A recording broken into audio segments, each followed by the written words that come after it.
This is a video in clinical medicine from the New England Journal of Medicine.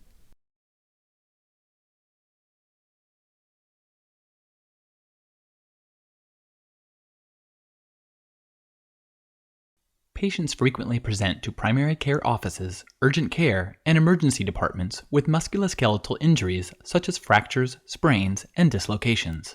Many distal extremity injuries can be initially managed in an outpatient setting using basic splinting techniques. Splinting immobilizes injured extremities and prevents further injury, decreases pain and bleeding, and allows healing to begin. While there are many indications for splinting an extremity, three main types of injuries are commonly treated in outpatient settings. Fractures.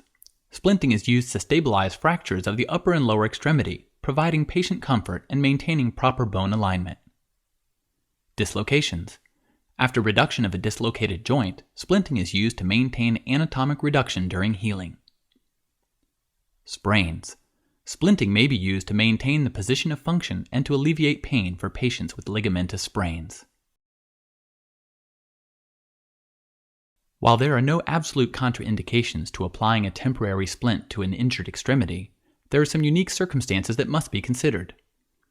The natural swelling of an extremity that occurs in the initial phase of healing can lead to challenges in determining the safest method of immobilization. Circumferential casting of an extremity fracture is often avoided in the acute setting, as continued swelling can lead to neurovascular compromise inside a rigid cast. Splints are an excellent alternative because they provide the necessary immobilization while allowing for the natural swelling process to occur without marked neurovascular compression. For injuries that are prone to severe swelling, even a splint can become restrictive as the swelling increases. Additional padding may allow room for expansion in these circumstances. The presence of neurovascular compromise at presentation mandates reduction of the injury to establish vascular perfusion of the extremity prior to splinting and definitive care.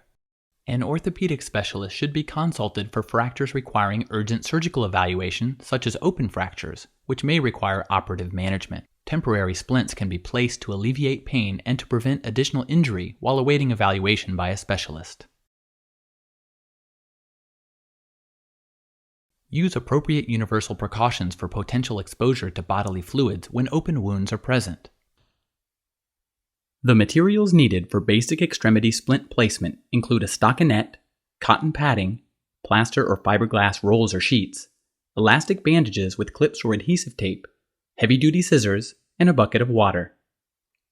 Use sheets or pads to protect the patient's clothing during splint application whenever possible. As an alternative to plaster rolls or sheets, you may also use prefabricated splint materials. Before placing a splint, carefully examine the injured extremity. Failure to expose the injury site fully may result in unidentified injuries and subsequent poor outcomes. Evaluate pulses, motor function, and sensory function to determine whether emergency intervention or evaluation by a specialist is necessary. Treat skin or soft tissue injuries appropriately before placing a splint. Analgesics or anesthetics may be necessary to control pain during the splinting procedure. Place the patient in a comfortable position that allows you to have adequate access to all sides of the injured extremity. Remove all jewelry from the involved extremity before beginning splint placement. This section demonstrates the application of a volar splint to an upper extremity.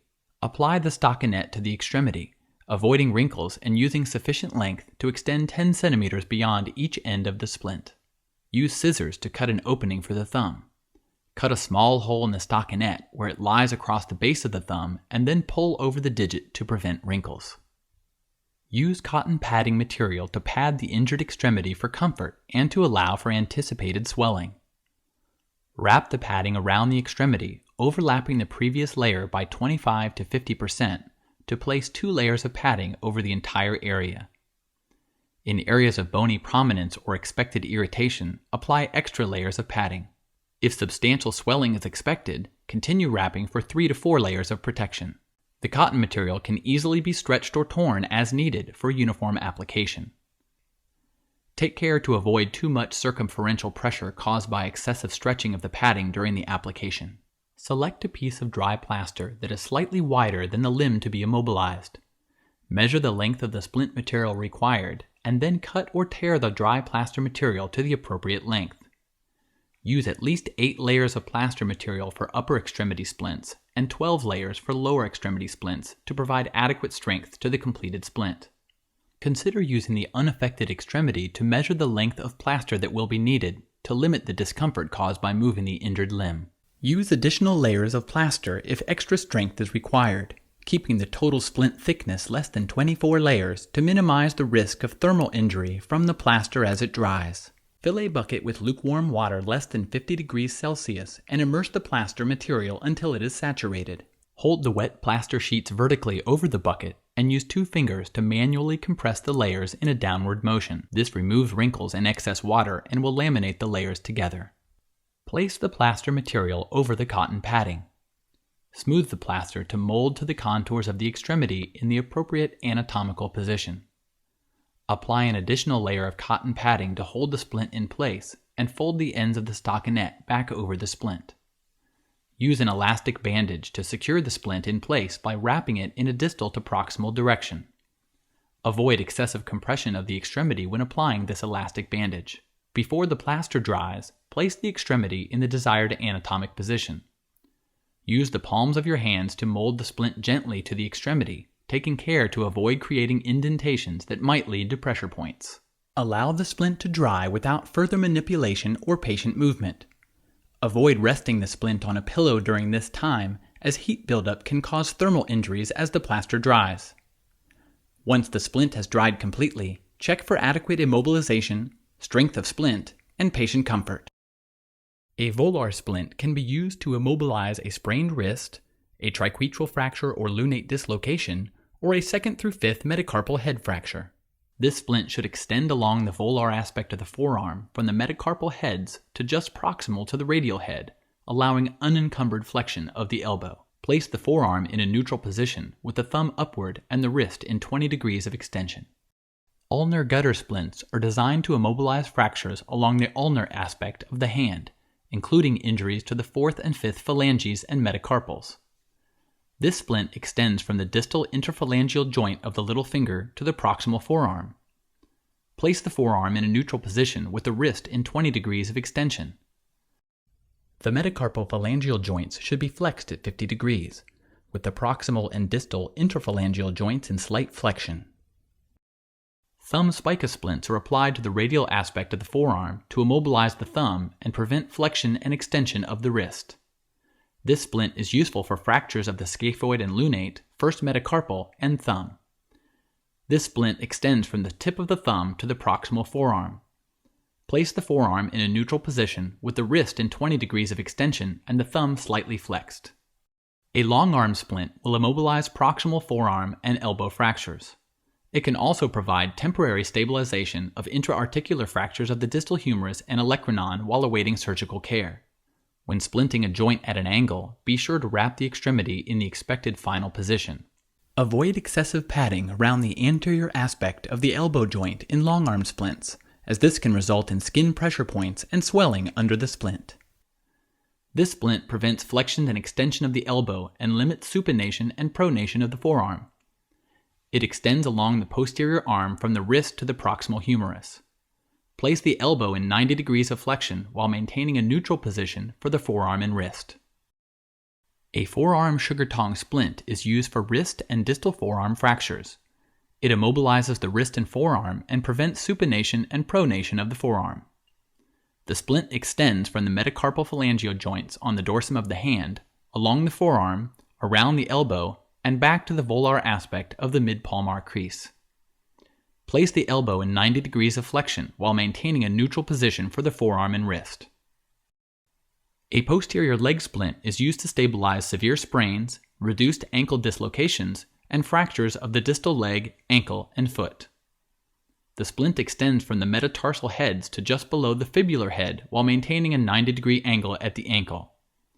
Be sure to keep the fibular head free to avoid compression of the adjacent perineal nerve. Lower extremity splints are not designed for weight bearing, and the patient should use crutches to walk safely. Adding a lateral stirrup component to a posterior leg splint increases splint stability and prevents inversion or eversion of the ankle. This splint provides greater mobilization and stability for fractures near the ankle. The stirrup splint is similar to the sugar tongue splint for the upper extremity. Apply the splint to the medial and lateral leg extending from the tibial tuberosity to wrap around the foot and end just below the fibular head. Mold the splint with the ankle at a 90-degree angle.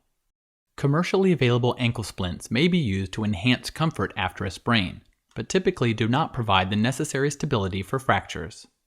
Similar products are available for upper extremity sprains, such as a soft wrist splint.